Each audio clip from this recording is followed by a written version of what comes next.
So we're back at it again. We're doing some more videos whenever it comes to viewer request, and the next one is going to be the EBR 1951.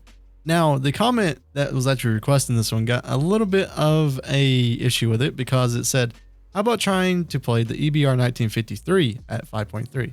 This one is the only one that's 5.3. It's the 1951, so that's the one I'm assuming.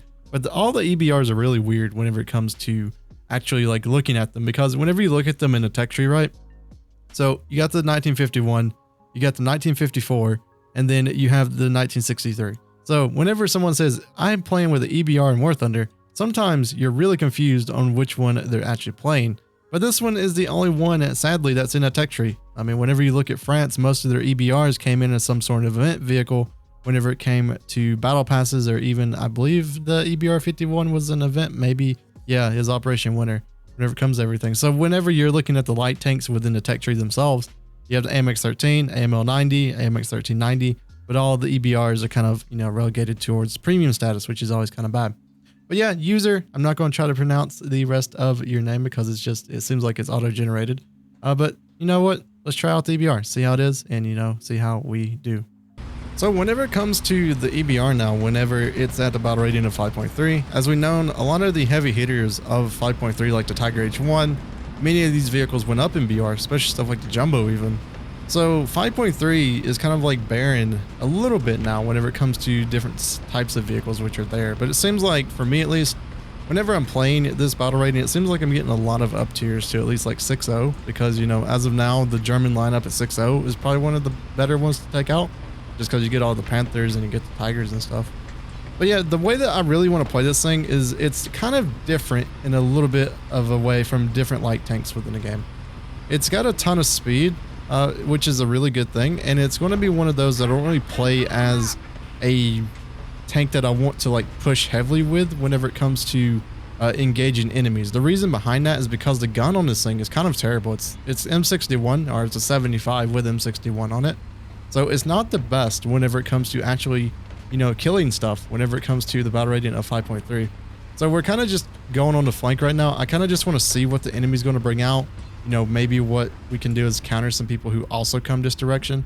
But I don't really see this vehicle as a vehicle that's going to just take over the game like some other light tanks can.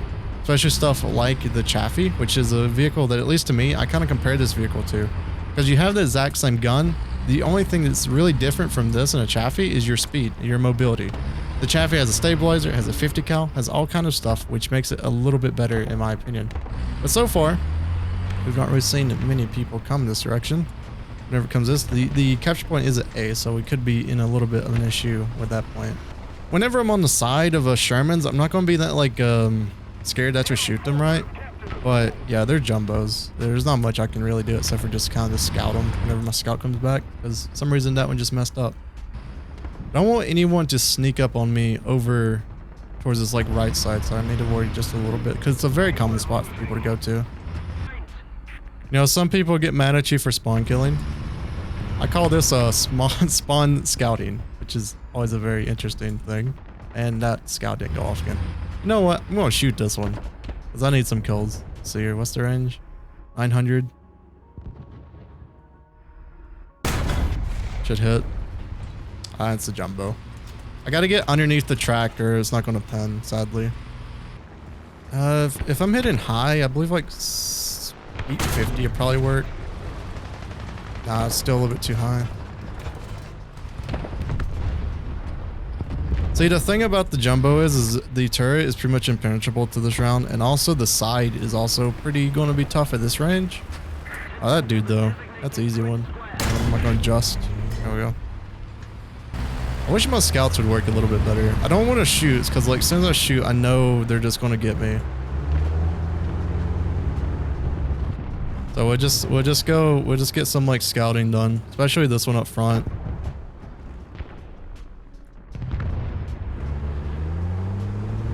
Preferably whenever I'm scouting like this, I'd want to hit the one in the back, because the one in the back would be the less likely one to actually see me. There we go though. Get most of those guys scouted. That one should be easy. A little bit easy kill. Should have been, but that's what it is. No, don't look at me. No, this ain't fair. Come on now. Come on, you gonna pull that? See, the difference with this vehicle, at least to what I realize with it, is that I play it completely different than I would any other vehicle that's a light tank. Like, I'm being really passive from what I normally play with or play as, which is always a interesting thing. So we're in our next match with the EBR, and this one's a slight down tier, just a smidge. I don't believe it's fully up tier to 6.3, but it is definitely still at a battle rating of 6.0. But yeah, I mean, the EBR it's one of those vehicles that actually play like a light tank, funny enough. And for worth than you're playing like a light tank can be good in some instances, but for just scouting vehicles and just being kind of like that, I do not believe it is like the best in the world. I mean, like, yeah, I'm showing my teammates of where enemies are, but whenever I'm on a flank and I have really good positioning, whenever it comes to the enemy, I really would prefer to have a really good gun to be able to, you know, use that position very well. And even though I'm able to scout and everything, I still don't feel like it's a great tank to just be in general. I feel like there's a lot more better light tanks than this thing is. Ah, it's that thing. Yep, M61. I love it whenever you can't pin stuff like that. And also, what is that damage? Brother, come on now. Can't be doing this to me. Oh, we got another one up here. I'm not sure exactly what it is. They move back. Oh, and there are two to our right as well. Oh no. Alright, so we got an M6 down there. Don't have my scout, sadly. I'll be able to get him. I was trying to get that little plate, but I shot a little bit too high. I don't think this dude even knows it's down there. It's kind of bad. God. Man, any other scenario, like Chaffee, I'd be willing to actually like hit that, but the only thing that I really have on this thing is my mobility. So that's what we're going to have to kind of use here to actually get into like a decenter position to be able to engage him. Come on, Scout. Scout, come on. There we go. At least I'm scouted, so hopefully our teammates can actually, you know, do something. This is an enemy I don't really want to go up against, but I need to help him. Okay, got him. Good job.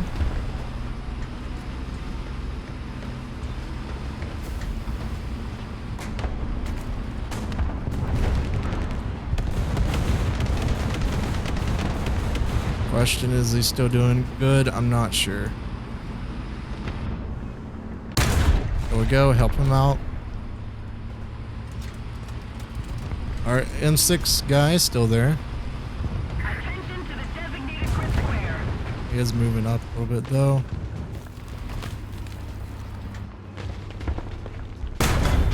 Not going to be able to get anything on him because I don't trust this M61 in his turret unless he turns it sideways. There we go.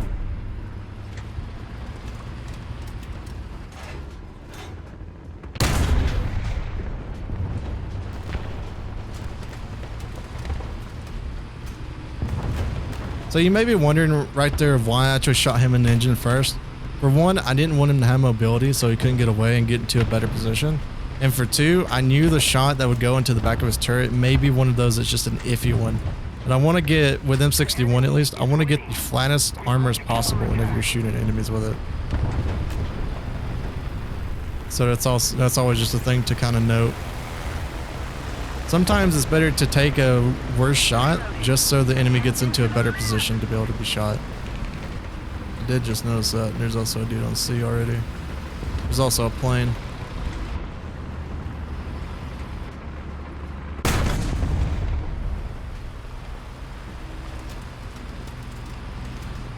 That can't be the thing that killed Charlie, is it? A little locust? So to end this video off, what do I think about the EBR 1951? Honestly, I think it's very underwhelming for what it is at 5.3. Now, you do have insane mobility. I mean, you're basically the same chassis that is at 7.7 or even 6.7, but you're with a very weak gun being M61.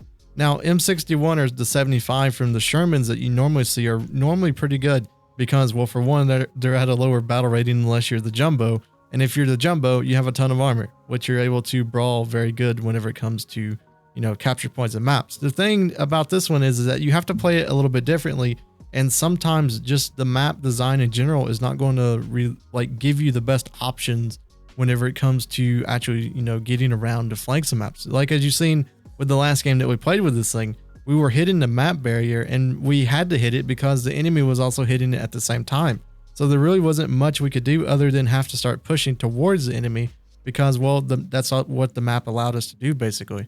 So, I mean, is it worth a spade? Yeah, I mean, it's pretty cool to play. It's very much I would say a passive light vehicle instead of an active one, like the, you know, like let me show you some active light vehicles I consider. Like the T92, really active. The Chaffies are really active whenever it comes to, you know, being light vehicles in War Thunder.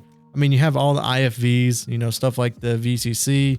You have stuff like, you know, I don't know, the T106 is, I mean, even this one, which is very quickly, can be a little bit of an active one whenever it comes to actually participating in a battle. But the EBR, it's just interesting, like especially it being 5.3, it feels very over tiered, but at the same time, I feel like if you push this thing down in battle rating, where its mobility just beats out everything, it can just get in positions on the map, so it's just make this thing a pain to actually get out of, you know, position and get them, you know, actually killed. So yeah, hopefully all you guys enjoyed this type of video. Remember, if you have any suggestions that you'd want to see whenever it comes to playing videos with War Thunder, definitely leave those in the comments of this video, and I will see you guys in the next War Thunder video.